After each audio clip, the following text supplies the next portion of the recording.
Futebol é o esporte mais famoso do mundo, é assistido por bilhões de pessoas e mesmo assim é um dos piores jogos que eu conheço. Calma, eu tô falando de um ponto de vista de game design, de regras que regem o jogo de futebol. E se tu deixar a tua paixão por futebol do lado de fora e vier comigo, tu vai entender o que eu quero dizer. Primeiro, a gente precisa concordar que o futebol ele é um esporte de espectador. Ele é muito mais assistido do que ele é jogado pelas pessoas. Por isso, o produto que é futebol, ele é feito para ser assistido. Ele é feito para as pessoas estarem assistindo e engajando com uma partida sem estar participando da partida como um jogador. E aí já começa o primeiro problema do futebol. Ele é um jogo de eficiência, não um jogo de corrida. Todo jogo competitivo cai em basicamente 3 categorias: jogo de eficiência, jogo de corrida ou jogo de sobrevivência.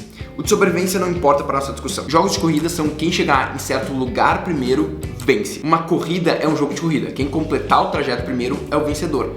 Mas vôlei também é um jogo de corrida, tênis também é um jogo de corrida, porque quem completar um certo número de pontos primeiro é o vencedor da partida. A partida não tem uma duração delimitada. O que delimita a duração da partida é a velocidade que os jogadores, que os times vão chegar no objetivo da partida. Já os jogos de eficiência, eles estão do outro lado. Os jogos de eficiência são aqueles jogos onde eles têm uma duração delimitada e quem fizer mais pontos ou for mais eficiente durante essa duração do jogo é que vai vencer o jogo. Os exemplos mais famosos de jogos de eficiência que a gente tem é futebol e basquete. Existe uma longa discussão sobre jogos do tipo eficiência e jogos de corrida.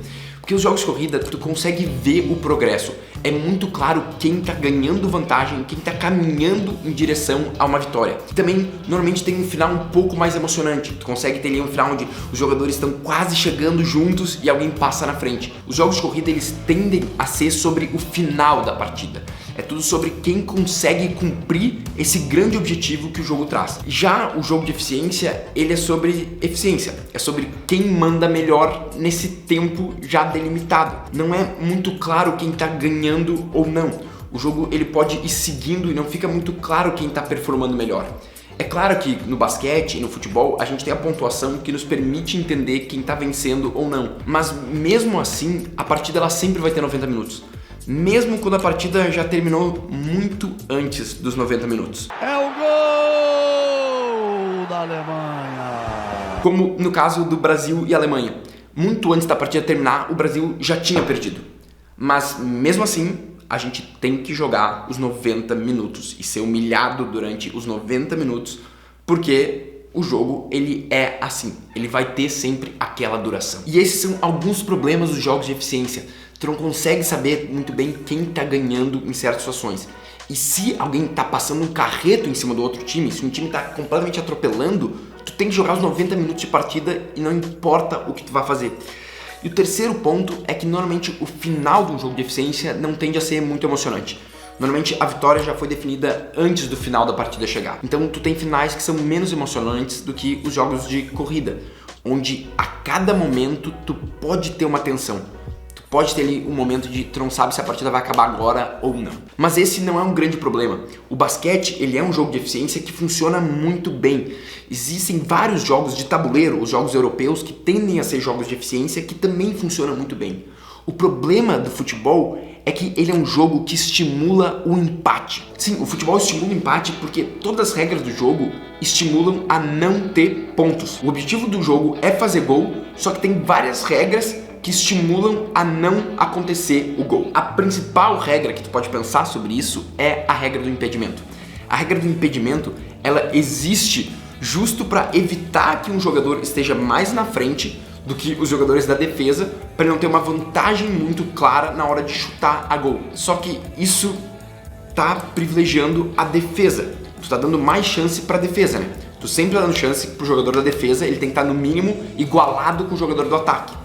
Então tem mais chance do jogador de defesa conseguir pegar a bola e impedir que o gol aconteça. E tudo bem, eu sei que o impedimento existe para não ficar um cara lá só parado na frente do gol, só esperando para receber a bola, que isso também não seria divertido, eu sei disso. E o basquete tem uma regra muito simples que poderia ser implementada no futebol, que é mudar completamente o jogo de futebol, que é a regra do tempo de posse de bola. They got Curry. He checked it. Steph for the win. Yes, sir! Tu tem um tempo que tu pode ficar com a bola e tu tem que realizar o teu ataque dentro daquele tempo. Tu Tu tem um tempo para sair do teu lado do campo e tu tem um tempo para tu conseguir finalizar o ataque do lado do campo inimigo. No futebol não tem nada disso. Se tu sente que a situação não tá boa, tu pode ir retornando a tua bola e tu pode ficar ganhando tempo, enrolando o jogo para tu não fazer ponto. Se tivesse uma regra que obrigasse as pessoas a chutar gol, que obrigasse os jogadores a avançarem, o jogo ele ia ser muito mais dinâmico. Ia ser muito mais provável de a gente ter gol, ia ter trocas muito mais intensas. Se tu olha até o tempo ser corrido, não faz sentido o tempo ser corrido. O tempo ser corrido no futebol estimula a tu ter o cara fingindo dor quando ele leva uma falta. O cara ficar enrolando ali, perdendo tempo. Porque a prorrogação depende do juiz. O juiz define quanto tempo ele acha que perdeu no jogo. Por que o tempo é corrido? Se é sobre a eficiência em 90 minutos de jogo, por que a gente não garante que toda partida tem 90 minutos de jogo? Por que isso é subjetivo? No basquete, toda vez que a bola sai, o cronômetro para. Toda vez que a bola não tá em jogo, o cronômetro tá parado. E daí eles garantem que o jogo sempre vai ter a mesma duração. E aí, o time que performar melhor nessa duração aqui, esse time sim merece ser vencedor. Já no futebol não, tu pode ter minutos a menos ou a mais de partida, dependendo do sabor do juiz. E o problema do empate, ele fica pior ainda numa competição eliminatória como a competição da Copa do Mundo. Quando tá fazendo uma competição de pontos corridos, como é o nosso Brasileirão, como é a maioria das ligas, aí não tem problema. Tu dá uma pontuação maior pra vitória, uma pontuação menor pra empate. Tá resolvido. Só que quando tu tem uma eliminatória, como é a Copa do Mundo, tu não pode ter empate. Do jogo tem que sair um vencedor. E pode não sair um vencedor. Porque as regras do futebol não estimulam a ter uma pontuação. O futebol criou basicamente outro jogo para lidar com o empate. Criou outro jogo. Porque se acontece o empate, aí vai pros pênaltis. Que é um jogo completamente diferente do que foi jogado durante 90 minutos. Era sobre a habilidade da equipe, sobre tu conseguir montar estratégias, conseguir posicionar os teus jogadores, conseguir perfurar a defesa do time inimigo. E o pênalti é sobre a habilidade de um jogador chutar bem e de outro jogador defender bem. E como a pontuação acontece, aí é natural que um time pontue um pouco mais do que o outro, como de novo é o caso do basquete. Eu sei que eu tô mencionando aqui o basquete muito, mas é porque o basquete ele é um esporte de espectador, um esporte para te assistir muito melhor. Ele é um jogo muito mais interessante, porque ele é um jogo que estimula a pontuação. Ele é um jogo onde os jogadores sempre estão fazendo algo, sempre tá acontecendo jogada. E não onde os jogadores às vezes ficam só passando a bola no campo de defesa porque eles querem comer tempo do relógio. Eu sei, o futebol é a grande paixão mundial, justo porque uma virada pode acontecer a qualquer momento. Porque tu tem que jogar aos 90 minutos de partida, uma virada pode acontecer aos 91 minutos de partida.